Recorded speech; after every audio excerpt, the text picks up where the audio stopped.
He is 40 years old. He has never won anything.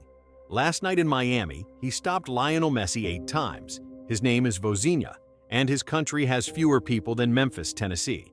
Cape Verde lost to Argentina 3-2 in extra time at the Hard Rock Stadium in Miami Gardens, Florida. The defending world champions, ranked number 1 in the world, needed 116 minutes and a deflected own goal to eliminate a team ranked 67th. Messi scored his 20th career World Cup goal, breaking his own all-time record. And the goalkeeper who stood between Argentina and an easier night was a 40-year-old journeyman who turned professional at 25. He has spent his career in Angola, Moldova, Portugal, Cyprus, and Slovakia, and has won exactly 1 trophy in his entire life. That is not background information. That is the whole story. Vozinha, born Josimar José Évora Diaz on June 3, 1986, on the island of São Vicente, was raised by his grandparents, not his parents. His father was in the military. His mother had to work. The people who shaped him were his grandparents, who gave him his nickname. Vozinha means little granny in Portuguese. He carried that name through 19 years of professional football across 6 countries because it was theirs to give.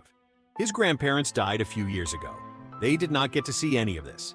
When Cape Verde drew with Spain in the first game of this World Cup, their country's first World Cup match in history, Vozinha made 7 saves, kept a clean sheet, and was named man of the match.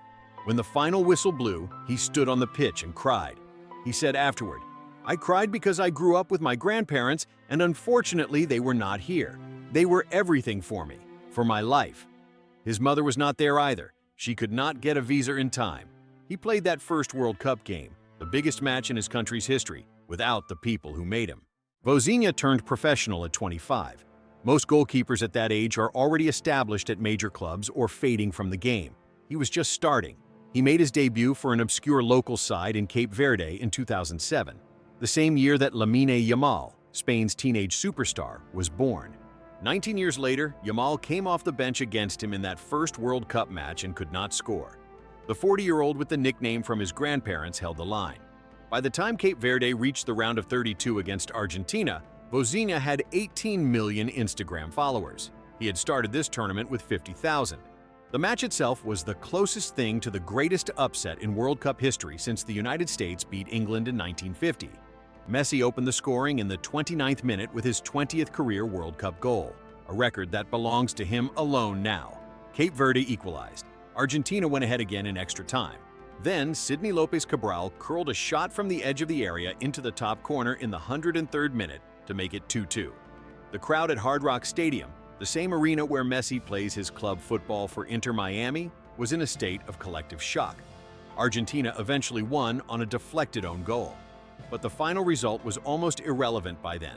What Vozinha did across 116 minutes against the defending world champions is the kind of performance that gets remembered regardless of the scoreline. 8 saves against Argentina, a stop from a Messi free kick in the 73rd minute that was heading for the corner. The kind of save that requires not just reflexes, but the belief that you can reach something that looks unreachable. ESPN called it one of the greatest goalkeeping performances in recent World Cup history. Vozinha was named man of the match in a game his team lost. He had kept a clean sheet against Spain. He had kept a clean sheet against Saudi Arabia. He had not lost a single 90-minute match in this entire World Cup. Cape Verde went out to Argentina, but they never lost in regulation. Vozinha made sure of that.